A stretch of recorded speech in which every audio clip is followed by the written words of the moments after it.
Hello, welcome back to Sophie's kitchen.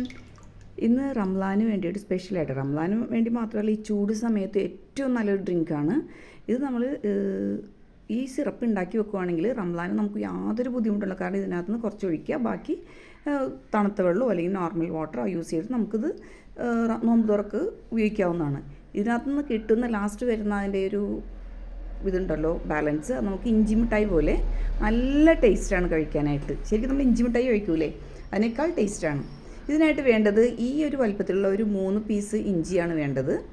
എന്തായാലും നിങ്ങൾ try ചെയ്യണം. റംലാൻ ഇത് തന്നെ കുടിച്ച് നോക്കിയോ, നിങ്ങൾക്ക് യാതൊരു ബുദ്ധിമുട്ടും ഉണ്ടാവില്ല. 15 നാരങ്ങ പിഴിഞ്ഞ് ഞാൻ ഫ്രീസ് ചെയ്ത് വെച്ചതാണ്. ഇത് ഡയറക്റ്റ് ഇത് ചേർക്കാൻ പറ്റില്ല, ഇത് ഞാൻ തണുപ്പ് വിടാനായിട്ട് ഞാൻ എടുത്ത് വെക്കുന്നുണ്ട് നോർമൽ ടെമ്പറേച്ചറിൽ. ഇത് 2 കിലോത്തിൻ്റെ ഷുഗർ പാക്കാണ്. അതിനകത്ത് 1 കിലോയാണ് ഞാനിപ്പോൾ എടുത്ത് ചെയ്തത്, കാരണം ഞങ്ങൾ അംഗങ്ങൾ കുറവേ ഉള്ളൂ. അപ്പോൾ ഈ 1 കിലോ പഞ്ചസാര ഒരു പാനിലിട്ടിട്ട് ഒന്ന് മെൽറ്റ് ചെയ്യിച്ചെടുക്കുക. ഒരു അര ഗ്ലാസ് വെള്ളം മതി. അര ഗ്ലാസ്സിൽ 3/4 ഗ്ലാസ് നമുക്ക് കുറച്ച് തിളപ്പിച്ച് കുറച്ചൊന്ന് വറ്റിച്ചാൽ മതി. നമുക്ക് ഫസ്റ്റ് നോമ്പ് എടുക്കുമ്പോൾ ആദ്യം 1, 2, 3 ദിവസങ്ങളിലൊക്കെ ഒരു ബുദ്ധിമുട്ടുണ്ടാകും. ഒരു ഗ്യാസിൻ്റെ ബുദ്ധിമുട്ട്, നെഞ്ചരിച്ചിൽ, ഒരു ക്ഷീണം. ഈ ഒരു സിറപ്പിൽ നമ്മൾ വെള്ളം റെഡിയായി കുടിക്കുകയാണെങ്കിൽ ഈ ഒരു ബുദ്ധിമുട്ടേ ഉണ്ടാവില്ല. കാരണം നമ്മൾ ഈ നോമ്പ് പിടിച്ച ആ ഒരു ക്ഷീണം ഉണ്ടാവില്ല. കഴിഞ്ഞ 30 നോമ്പ് ഞങ്ങൾ ഇത് തന്നെയായിരുന്നു. ജ്യൂസ് ഞങ്ങൾ ഭക്ഷണത്തിന് ശേഷം കഴിക്കാം. ഈ ഒരു സിറപ്പ് ഉപയോഗിച്ച് വെള്ളം ഉണ്ടാക്കിയിട്ടാണ് നമ്മൾ നോമ്പ് തുറക്കുന്നത്. വളരെ ഹെൽത്തി ആയിട്ടുള്ളത്. എന്തായാലും നിങ്ങളിത് ഉണ്ടാക്കി വെക്കുകയാണെങ്കിൽ ആ സമയം കൂടി നിങ്ങൾക്ക് എളുപ്പമായിരിക്കും. ജ്യൂസ് അടിക്കാനോ ഒന്നിനും നിൽക്കേണ്ട. പിന്നെ നോമ്പ് തുറന്ന് കഴിഞ്ഞ ശേഷം ചെയ്താൽ മതി. ഈ ഒരു ഗ്ലാസ്സിൽ ഒരു 3/4 ഗ്ലാസ് വെള്ളമാണ് ഞാനിപ്പോൾ ഈ 1 കിലോ പഞ്ചസാരയിൽ ഒഴിച്ചിട്ടുള്ളത്. ഓക്കെ, ഇത് നന്നായിട്ട് നമുക്ക് തിളപ്പിച്ച് വറ്റിച്ചെടുക്കണം. ഇതിനകത്തേക്ക് ആ 3 പീസ് ഇഞ്ചി നല്ല പേസ്റ്റ് രൂപമാക്കിയിട്ട് അതും ഇതിൻ്റെ കൂടെ ആഡ് ചെയ്യുന്നുണ്ട്. ആഡ് ചെയ്തിട്ട് ശരിക്കും, കാരണം ഇത് ഫ്ലെയിം ഇപ്പോൾ ഞാൻ ലോയിലിട്ടിട്ടാണ് ഇത് ചെയ്യുന്നത്, ഇളക്കി കൂട്ടിയ ശേഷം വേണം ഫ്ലെയിം ഒന്ന് ഹൈയിലിട്ട് വയ്ക്കാനായിട്ട്. പിന്നെ അത് കൈവിടാതെ, കാരണം ഈ ബബിൾസ് വന്ന് തുടങ്ങിക്കഴിഞ്ഞാൽ കൈവിടാതെ ഇളക്കിക്കൊണ്ടിരിക്കണം, അല്ലെങ്കിൽ തിളച്ചത് പൊങ്ങി പോകാൻ ചാൻസ് ഉണ്ട്. ഞാൻ കഴിഞ്ഞ നോമ്പിനെല്ലാം ഈ ഒരു സിറപ്പ് ഉണ്ടാക്കി വെച്ചിട്ടാണ് നോമ്പുറ ഭയങ്കര എളുപ്പമായിരുന്നു. അതുകൊണ്ട് ആ സമയം നമ്മൾ ജ്യൂസ് അടിക്കാനോ ബുദ്ധിമുട്ടൊന്നും ഉണ്ടാവില്ല. ഇത് ബെസ്റ്റാണ് നമുക്ക്. കാരണം നമുക്ക് കുറവൊക്കെ ഉണ്ടാകുമ്പോൾ നമ്മൾ ഇഞ്ചിയും ലെമണും ജ്യൂസും മിക്സ് ചെയ്തിട്ട് കഴിക്കുമ്പോൾ അത് വയറിന് നല്ലൊരു ആശ്വാസമാണ്. അല്ലെ, ഗ്യാസ് ഉണ്ടാവില്ല, അല്ലാത്ത ബുദ്ധിമുട്ടൊന്നും ഉണ്ടാവില്ല. അപ്പോൾ നമ്മൾ ഈ നോമ്പ് പിടിച്ച് കാല് വയറ്റിലാകുമ്പോൾ ഇത് ചെല്ലുമ്പോൾ അത് കൂടുതൽ ഉണർവാണ് നമുക്ക് കേൾക്കുന്നത്. എന്തായാലും നിങ്ങളിത് ട്രൈ ചെയ്ത് നോക്കണം. ഇതിൻ്റെ ഇത് പരുവമായിട്ടുണ്ടെന്ന് അറിയാനായിട്ട് നന്നായിട്ട് കുറച്ചങ്ങ് തിളച്ച് കഴിയുമ്പോൾ ഇതിൻ്റെ സൈഡിലൊക്കെ ഇങ്ങനെ കട്ടി പോലെ വരും. ശരി, പൊങ്ങിപ്പോകുന്നത് തിളച്ചിട്ട്. അപ്പോൾ ഞങ്ങൾ കൂടുതലായിട്ട് ഇങ്ങനെ തിളച്ച് വരുമ്പോൾ ഒന്ന് മീഡിയം ടു ലോ ഫ്ലെയിമിലിട്ട് ആ ബബിൾസൊക്കെ ഒന്ന് താഴണവരെ വീണ്ടും നമുക്ക് ഹൈലിട്ട് തിളപ്പിച്ചെടുക്കാം. അപ്പോൾ ഇത് നൂൽപ്പരവുമാവരുത്. നൂൽപ്പരവുമായിട്ടുണ്ടെങ്കിൽ നമുക്കിത് ഡൈല്യൂട്ട് ചെയ്യാൻ ബുദ്ധിമുട്ടാണ്, കാരണം വെള്ളമായിട്ട് ചേരുമ്പോൾ അത് കട്ടയായി പോവും. അപ്പോൾ അതിൻ്റെ ഒരു കൺസിസ്റ്റൻസി എന്ന് വെച്ചിട്ടുണ്ടെങ്കിൽ ഈ വെള്ളം നമുക്കിങ്ങനെ ഒഴിക്കുമ്പോൾ ഇങ്ങനെ വിട്ട് പോകാതെ ഇങ്ങനെ പോയിക്കൊണ്ടിരിക്കണം. പിന്നെ ഈ സൈഡൊക്കെ ഒന്ന് ഇത്തിരി കട്ടി പോലെ വരും. നമ്മൾ സൈഡിലൊക്കെ ഒന്ന് ഇങ്ങനെ ഉരച്ച് നോക്കുമ്പോൾ ചെറുതായിട്ടൊരു കട്ടി പോലെ തോന്നും നമുക്ക്. ആ ഒരു പാകത്തിനാകുമ്പോൾ നമുക്ക് ഫ്ലെയിം അത് ഓഫ് ചെയ്തെടുക്കാം. 1 കിലോക്ക് ഞാൻ ഒരു 3/4 ഗ്ലാസ് വെള്ളമാണ്, ഒരു 3 പീസ് ഇഞ്ചിയാണ് എടുത്തിട്ടുള്ളത്.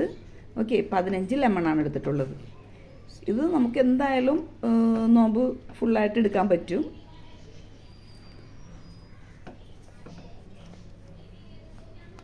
വളരെ നല്ലൊരു സൊല്യൂഷനാണിത്, നല്ലൊരു ജ്യൂസാണിത്. നിങ്ങൾ എന്തായാലും ഇത് ട്രൈ ചെയ്ത് നോക്കുക, ഫീഡ്ബാക്ക് അറിയിക്കുക. വീഡിയോ ഇഷ്ടമായെങ്കിൽ ലൈക്ക് ചെയ്യുക, ഷെയർ ചെയ്യുക. നിങ്ങൾ സബ്സ്ക്രൈബ് ചെയ്യുകയാണെങ്കിൽ ബെല്ലൈക്കൺ പ്രസ് ചെയ്തിട്ട് ഓൾ എന്ന ഓപ്ഷൻ കൊടുക്കുകയാണെങ്കിൽ ഞാൻ ഇതുപോലെ സിമ്പിളായിട്ടുള്ള വീഡിയോസ് എല്ലായിടും നിങ്ങൾക്ക് ഉടനെ തന്നെ നോട്ടിഫിക്കേഷൻ ലഭിക്കും. ഓക്കെ, ഇതാണ് ഇതിൻ്റെ കൺസിസ്റ്റൻസി.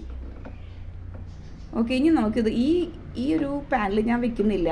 ഇതിനകത്തുനിന്ന് വേറൊരു പാനിലേക്ക്, ഒരു പാത്രത്തിലേക്ക് മാറ്റണം. കാരണം ഇതിനകത്ത് വെക്കണ്ട, ഇത് കോട്ടിംഗ് ഉള്ളതല്ലേ. അപ്പോൾ ഇതിനകത്ത് വേറൊരു പാനിലേക്ക് മാറ്റി. ഇതാണ് ഇതിൻ്റെ കണ്ടിൽ അത് കട്ടി പോലെ ഒരു സൈഡിൽ ഉരച്ച് നോക്കുമ്പോൾ വേറൊരു പാനിൽ മാറ്റിയിട്ട് തണുത്ത ശേഷം വേണം നമുക്കിനി ലെമൺ ആഡ് ചെയ്യാനായിട്ട്. ഇപ്പോൾ ഇനി വേറൊരു പാത്രത്തിലേക്ക് മാറ്റിയിട്ട് ഇത് തണുപ്പിക്കാൻ വയ്ക്കാം. വേറൊരു പാനിൽ ഒരു പോട്ടിലേക്ക് ഞാൻ മാറ്റിയിട്ടുണ്ട്. ഇപ്പോൾ തണുത്തിട്ടുണ്ട്. ഇനി ഒരു 15 ലെമണിൻ്റെ ജ്യൂസ് ഞാൻ ഫ്രീസ് ചെയ്ത് വെച്ചിട്ടുണ്ടായിരുന്നു. ഇതിനകത്തേക്ക് അതിൻ്റെ നോർമൽ ടെമ്പറേച്ചറിലാക്കിയ ശേഷം ഈ സിറപ്പ് തണുത്ത ശേഷം ഇതിനകത്തേക്ക് മിക്സ് ചെയ്തു. ഇതൊന്ന് അരിച്ചെടുക്കുക, ഇതിൻ്റെ സീഡ്സൊക്കെ പൊയ്ക്കോളും. ഇനി ഇത് വീണ്ടും ഒന്ന് നമുക്ക് അരിച്ചെടുക്കുകയാണെങ്കിൽ ഇതിൻ്റെ ആ ഇഞ്ചിയുടെയും ഷുഗറിൻ്റെയൊക്കെ ആ ഒരു കട്ടി കിട്ടും നമുക്ക്. ശരിക്കും ഇഞ്ചി മിഠായി പോലെ ഇരിക്കും അതിൻ്റെ ആ ഒരു ഇത് കഴിക്കാനായിട്ട് നല്ല ടേസ്റ്റാണ്. ഇത് തിളച്ച് വരുമ്പോൾ തന്നെ ശരിക്കും ആ ഇഞ്ചി മിഠായിയുടെ ആ സ്മെല്ലൊക്കെ ഉണ്ടാവും, നല്ലൊരു സ്മെല്ല് വരും. വേണമെന്നുണ്ടെങ്കിൽ ഒരു കരയാമ്പോ എന്തെങ്കിലും നിങ്ങൾക്ക് ആഡ് ചെയ്യാം, പക്ഷേ എനിക്കത് താല്പര്യമില്ല. എനിക്കതിൻ്റെ ഫ്ലേവർ അത്ര അങ്ങോട്ട് താല്പര്യം, കാരണം ഇത് മതി. കാരണം ഞങ്ങൾ ഒരു ദഹനക്കേടിനും ബുദ്ധിമുട്ടിനും ഗ്യാസിനൊക്കെ ഇത് വളരെ ഹെൽപ്ഫുള്ളാണ്.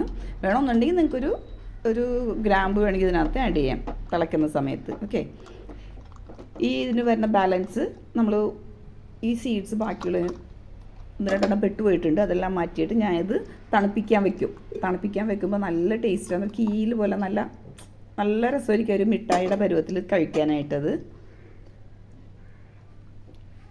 ഇത് നമ്മൾ പ്ലാസ്റ്റിക് ബോട്ടലിലൊന്നും സിറപ്പ് ഉണ്ടാക്കി വെക്കരുത്.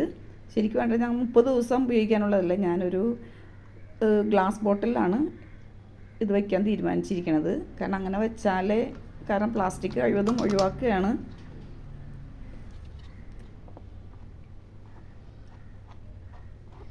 ഇതിപ്പോൾ സൺലൈറ്റ് അടിക്കുന്നതുകൊണ്ടാണ് ഈ കളർ ഇങ്ങനെ. ശരിക്കും പറഞ്ഞാൽ ഒരു ഗോൾഡൻ ഒരു പിങ്കിഷ് കളർ അങ്ങനെയാണ് ഈ ലെമൺ ഇതിനകത്ത് ആഡ് ചെയ്യുമ്പോൾ വരുന്നത്. ഇതിപ്പോൾ ഡയറക്റ്റ് സൺലൈറ്റ് ഗ്ലാസ്സിൽ നിന്ന് വരുന്നതുകൊണ്ട് ഈ കളർ അങ്ങനെ കാണുന്നില്ല. ഇത് 2 സ്പൂൺ, ഈ ഒരു 2 സ്പൂൺ ഒഴിച്ചാൽ തന്നെ ഒരു ഗ്ലാസ്സിൽ നമുക്ക് ഫുൾ ഗ്ലാസ് എടുക്കാൻ പറ്റും. വെള്ളം ആഡ് ചെയ്യുമ്പോൾ കളർ ഈ കളറാകും, സാധാരണ നമ്മൾ ലെമൺ ജ്യൂസിൻ്റെ കളർ തന്നെയാകും. വളരെ ഉപകാരപ്രദമായ ഒരു ജ്യൂസാണിത്. ഒരു ഗോൾഡൻ കളറാണ് ജ്യൂസ്. ഇപ്പോൾ സൺലൈറ്റിൽ നിന്ന് മാറ്റി വെച്ചാൽ കാണാൻ പറ്റും, ഗോൾഡൻ കളറാണ് ജ്യൂസ്. എന്തായാലും നിങ്ങളിത് ട്രൈ ചെയ്ത് നോക്കുക, വളരെ ഹെൽപ്ഫുള്ളായിട്ടുള്ളൊരു ജ്യൂസാണിത്. ഓക്കെ,